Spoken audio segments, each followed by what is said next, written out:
Shalom saudara-saudara yang terkasih dalam Tuhan Yesus Kristus, selamat pagi. Renungan harian kita pada hari ini diambil dari Kisah Para Rasul pasal yang ke-7 ayat 51 sampai 60. Judul renungan kita pada hari ini adalah Tak Gentar Meski Dianiaya. Laman bbc.com pernah memuat kisah saat kekristenan di Nagasaki bertumbuh pesat pada awal abad ke-17. Namun penguasa menganggapnya sebagai ancaman. Lalu mereka mulai melarang menerapkan kekristenan di seluruh Jepang, menghukum mati 26 misionaris, sehingga memaksa mereka memilih antara meninggalkan iman atau disiksa karena menolak menyangkal Yesus.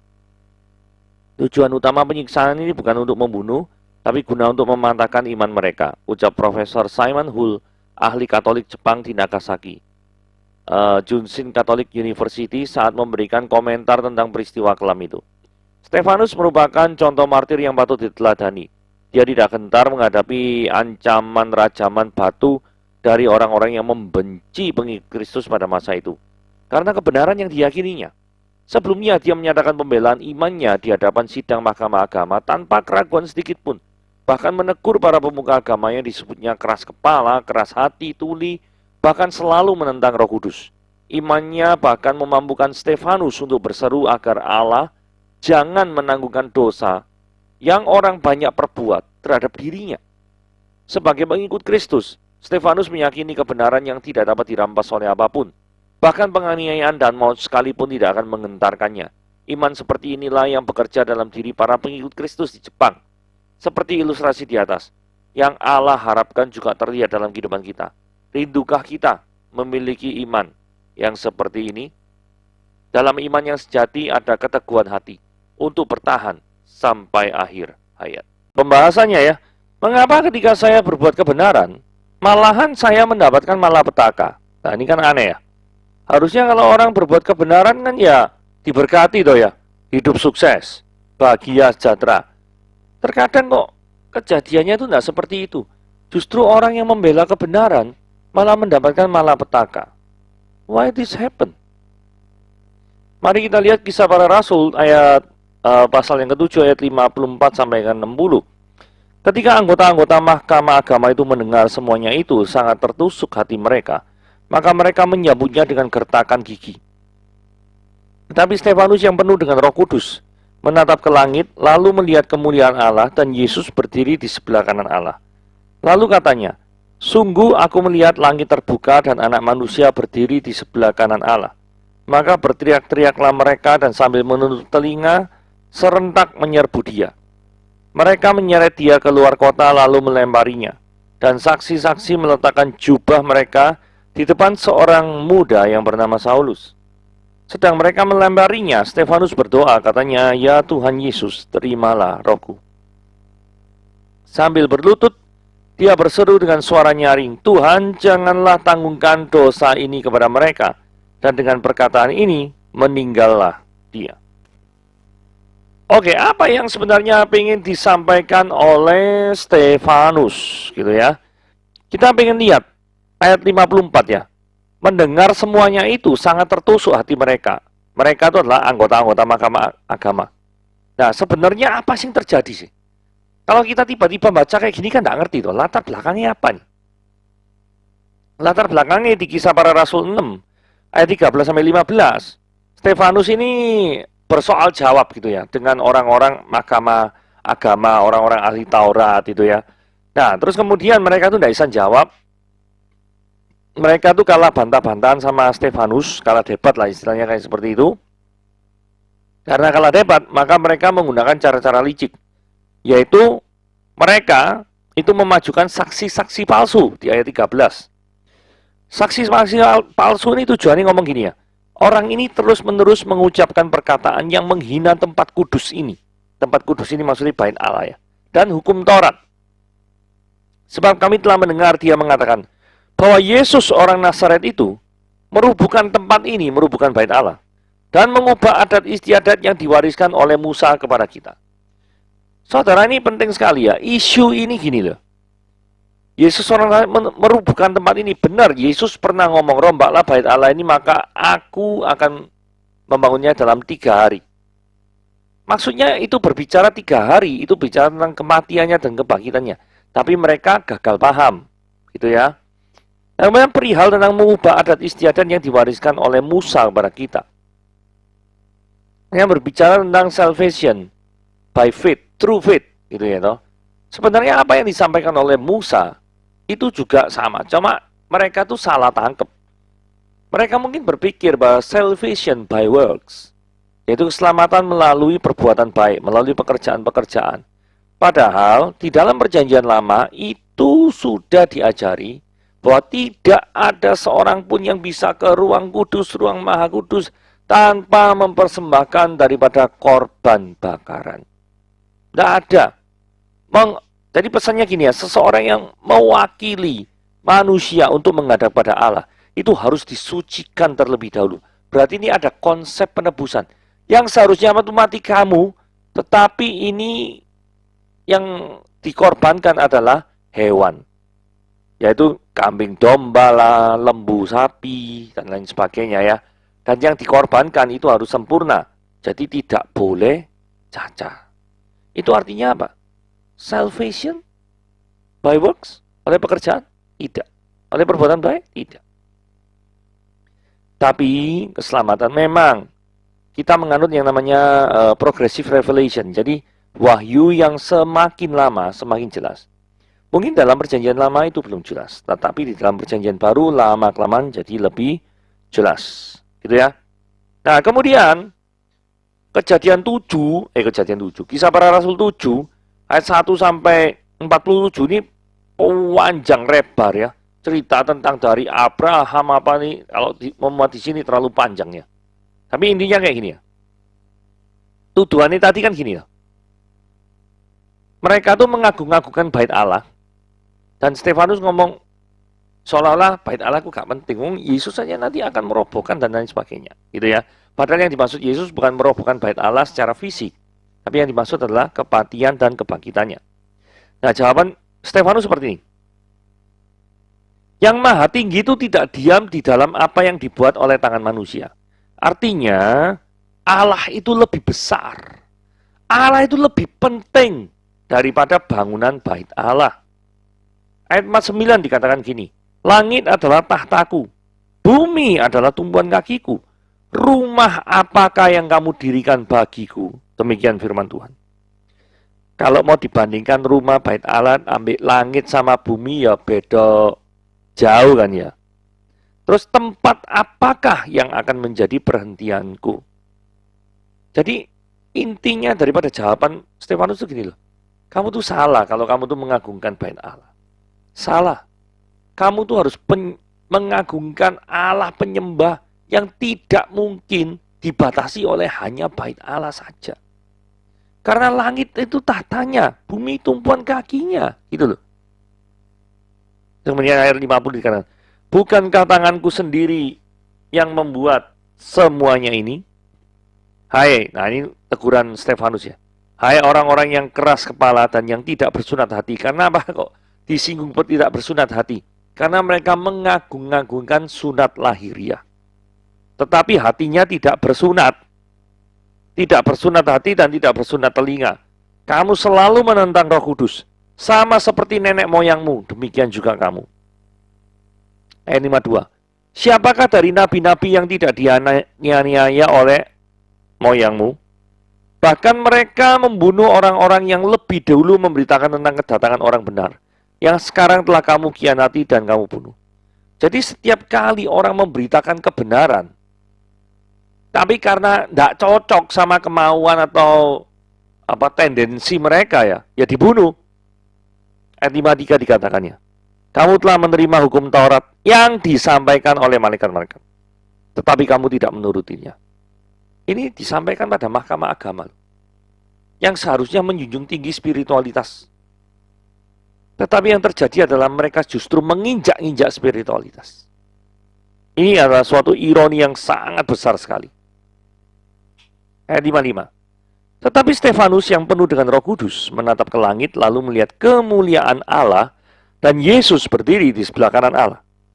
Dan seorang yang hatinya tertuju kepada Allah tentunya akan melihat pekerjaan tangan Allah dalam setiap kehidupannya, sekalipun dia mengalami penderitaan.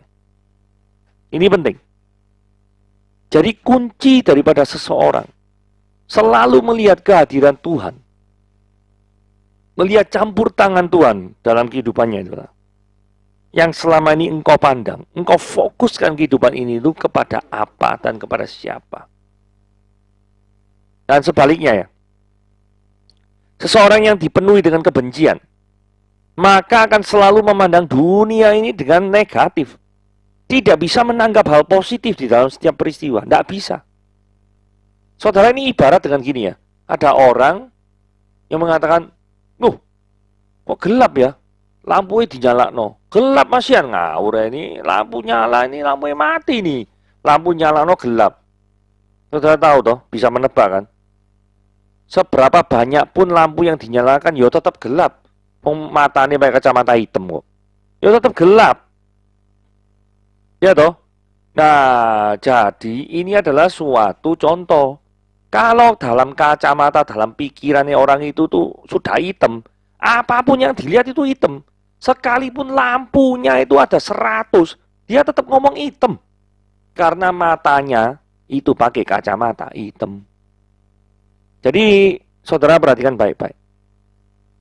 Buka, ini bukan Peter Pan ya, buka dulu topengmu bukan ya. Tapi buka dulu kacamata hitammu. Gitu ya. Selama engkau memakai kacamata hitam, engkau tidak akan pernah bisa melihat kebaikan Tuhan. Nah, ini saya mau jelaskan tentang istilah anak manusia. Ayat 56. Sesungguhnya aku melihat langit terbuka dan anak manusia berdiri di sebelah kanan Allah. Nah, ini Yesus Stefanus cuma ngutip gini tok ya. Terus ngomong gini. Maka berteriak-teriaklah mereka sambil menutup telinga serentak menyerbu. Tuh, kok aneh ya reaksi ini ya. Padahal kan Stefanus ini ngomong aku melihat langit terbuka, gitu. Anak manusia berdiri di sebelah kanan Allah. Lu ngomong gitu tok lo. Kok iso reaksinya itu iso kayak orang kebakaran jenggot gitu. Menutup telinga, teriak-teriak, menyerbu loh, kayak orang gila nih. Pertanyaannya kenapa kok karena anggota Mahkamah Agama ini kok iso teriak-teriak? Yang menyebabkan itu apa? Pemicunya itu apa? Ngomong kayak gini tok kok. Saudara kalau dengar kalimat kayak gini atau baca kayak gini masuk teriak-teriak? Enggak toh. Nah, gini ya. Istilah anak manusia, ini yang sering orang salah mengerti ya. Seringkali orang ngomong, anak manusia itu menunjukkan Yesus itu manusia. Salah. Justru istilah anak manusia itu menunjukkan keilahian dari Yesus Kristus. Kok bisa? Gini ceritanya. Di Daniel, perjanjian lama ya, Daniel 7 ayat 13 dan 14. Saya bacakan ya. Ngomong ini. Aku terus melihat dalam penglihatan malam itu. Tampak datang dengan awan-awan dari langit. Nah ini ya. Datang dari langit ya. Bukan dari bumi ya. Awan dari langit. Seorang seperti anak manusia. Jadi digambarkan visualisasinya itu berbentuk manusia. Datanglah dia yang seperti anak manusia itu kepada yang lanjut usianya Allah, dan ia dibawa di hadapannya. Lah terus lalu diberikan kepadanya yang seperti anak manusia tadi itu kekuasaan, kemuliaan sebagai raja. Artinya apa? Raja itu bahasa Ibrani-nya Mesaya. Mesaya artinya yang diurapi. Berarti anak manusia ini adalah Mesias. Saudara lihat ya, apa ciri khas daripada seorang Mesias? Mari kita lihat. Maka orang-orang dari segala bangsa, segala suku bangsa, bahasa mengabdi kepadanya. Ini penting. Kalimat selanjutnya ya. Kekuasaannya, kekuasaan Mesias itu, kekuasaan yang seperti anak manusia itu, ya toh, kekal, tidak akan lenyap. Kerajaannya adalah kerajaan yang tidak akan musnah. Saudara, saya ingin tanya, raja mana di dalam dunia ini yang kekuasaannya itu kekal? Tahu artinya kekal ya? Minus tak terhingga sampai plus tak terhingga. Itu kekal. Gak ada sekalipun. Lah, kalau misalkan tidak ada satu pun raja di dunia ini yang memiliki kekuasaan dari minus tak terhingga sampai plus tak terhingga, berarti yang bisa seperti itu siapa? Allah kan? Allah kan keberatannya kekal. Karena keberatannya kekal, maka itu memberikan kemungkinan bagi Allah itu untuk memiliki kekuasaan dari paling kepastian bahwa dia memiliki kekuasaan dari minus tak terhingga sampai plus tak terhingga. Kalau manusia tidak memiliki kemungkinan seperti itu. Kenapa? Karena keberadaan manusia itu tidak kekal. Lah kalau keberadaannya tidak kekal, mosok kuasanya kekal. Lah gak masuk akal. Benar ya? Jadi kesimpulannya, dari Daniel 7 ayat 13 sampai 14. Anak manusia menunjukkan keilahian. Karena apa? Kekuasaannya kekal sampai kekal. Anak manusia yang kekuasaannya kekal luar biasa, itu disebut sebagai raja. Raja artinya Mesaya, karena yang diurapi. Jadi, ketika Stefanus ngomong, anak manusia, Yesus itu ya, berdiri di sebelah kanan Allah, itu menunjukkan bahwa Yesus itu adalah Tuhan. Lah begitu orang ahli agama ini, mahkamah agama ini mendengar Yesus itu diakui sebagai anak manusia, maka mereka langsung teriak-teriak karena menganggap penyebutan itu adalah blasphemy atau penghujatan. Itu sebabnya mereka berteriak-teriak, gitu ya. Latar belakangnya kayak gitu. Nah, saudara kalau ingin tahu pengendapan Daniel 7 ayat 13-14, ini ada di Markus 13 ayat 26. Pada waktu itu orang akan melihat anak manusia datang dalam awan-awan dengan segala kekuasaan dan kemuliaannya. Terus di dalam Markus 14 ayat 61-62 dikatakan ini. Tetapi ia, Yesus ya, tetap diam dan tidak jawab apapun. Terus imam besar ini tanya lagi kepada Yesus. Apakah engkau Mesias? Maksudnya raja. Anak dari yang terpuji. Ya tadi itu ya, merujuk pada Daniel 7 ayat 13-14. Kenapa kok Daniel 7 ayat 3 merujuk pada ini? Karena jawaban Yesus itu merujuk pada Daniel 7. Gak percaya? Lihat ayat 62. Jawab Yesus. Kan ditanya, apakah engkau Mesias? Jawab Yesus, akulah dia. Ngaku, berarti dia Mesias. Dan kamu akan melihat anak manusia duduk di sebelah kanan yang maha kuasa dan yang datang di tengah-tengah awan-awan di langit. Loh, ngutip Daniel 7:13 kan. Kita tahu Daniel 7:13 berbicara tentang seorang raja. Ketika Yesus ditanya, apakah engkau raja itu? Apakah engkau Mesias itu? Jawab Yesus berarti iya. Kalau jawaban Yesus berarti iya, berarti Yesus secara tidak langsung mengakui bahwa dia itu adalah Allah, anak dari yang terpuji ini.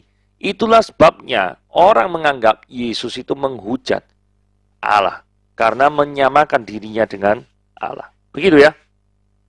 Oke, sekarang kita lanjut teladan dari seorang Stefanus. Karena seperti itu, maka Stefanus diseret keluar, dilempari, dirajam, gitu ya. Terus kemudian apa yang dapat kita pelajari dari teks ini ya? Ketika seseorang itu berdiri di pihak yang benar, maka tidak selalu kenyamanan yang dia dapat.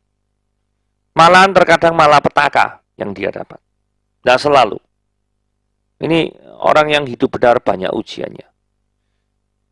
Terus kemudian kita lihat responnya. Ketika Stefanus itu dilempari dengan batu ya, apakah dia meso-meso gitu? Caci maki gitu? Mengeluarkan kata-kata kotor? Enggak. Ayat 59 ngomong ya, ya Tuhan Yesus, terimalah rohku. Loh, ketika menerima perlakuan yang tidak pantas, Stefanus tidak melakukan penghujatan. Stefanus tidak melakukan caci maki. Malah Stefanus menyerahkan nyawanya kepada Tuhan dan memohonkan pengampunan kepada mereka. Kalau saudara tanya, kenapa hal ini bisa terjadi? Saya yakin dan percaya Stefanus hadir dan melihat saat Yesus disalib. Karena sama persis ketika Yesus disalib. Ya Bapa, ampunilah mereka sebab mereka tidak tahu apa yang mereka perbuat. Ucapannya sama nanti, saudara. Saudara, Yesus tidak membalas caci maki dengan caci maki. Yesus tidak membalas cambukan dengan cambukan. Yesus adalah pribadi yang penuh pengampunan. Dan itulah yang ditiru oleh seorang yang bernama Stefanus. Saudara ingin tahu kata-kata terakhir Stefanus? Ayat 60. Sambil berlutut Dia berseru dengan suara nyaring. Tahu yang diserukan apa? Perang gitu ya toh. Gitu. Balas dendam. Bunuh orang gitu. Kayak gitu. Enggak kan? Dia berserunya begini. Tuhan, janganlah tanggungkan dosa ini kepada mereka. Seruannya tentang pengampunan. Kok bisa ngomong seperti ini? Karena Yesus juga ngomong seperti yang saya sebut tadi. Ya Bapa, ampunilah mereka sebab mereka tidak tahu apa yang mereka perbuat. Dan dengan perkataan itu dia meninggal. Jadi perkataan terakhir ya, dari orang yang terima Kristus, percaya Yesus. Ini kata-kata itu penuh pengampunan. Bukan kata-kata balas dendam. Kata-kata yang caci maki, bukan seperti itu. Saudara, di sini kita pelajari ada kedamaian. Sekalipun situasinya tidak kondusif. Loh, dilempari batu kok siapa sih bilang dilempari batu itu situasi yang kondusif? Tidak ada. Tapi kok bisa Stefanus dipenuhi kedamaian? Karena dua hal ya. Satu, Stefanus tahu kematian bukan segalanya. Stefanus tahu kematian bukan akhir dari segalanya. Karena ada sebagian orang yang menganggap ya kematian itu akhir dari segalanya. Karena itu nikmatilah senikmat-nikmatnya di dunia ini. Oh, kematian bukan akhir dari segalanya. Jadi jikalau engkau hidup ngawur-ngawur di dunia ini ya, maka engkau akan berhadapan dengan hakim yang adil. Poin yang kedua, Stefanus tahu ke tempat mana dia pergi, yaitu dia kembali kepada Sang Pencipta yang penuh kasih dan penuh sayang, yaitu Yesus Kristus. Jadi Stefanus tidak memiliki ketakutan apapun untuk mati. Karena dia tahu kematian bukan akhir dari segalanya. Dia tahu kemana dia akan pergi setelah dia mati. Yaitu bersama-sama dengan Sang Juru Selamat yang kepadanya Stefanus rela mati. Saudara, percayalah saudara, bahwa sekalipun saudara menghadapi kesulitan oleh karena status Anda sebagai seorang Kristen, berserulah kepada Tuhan, maka Dia akan memberikan pertolongan dan jalan keluar. Tuhan Yesus memberkati.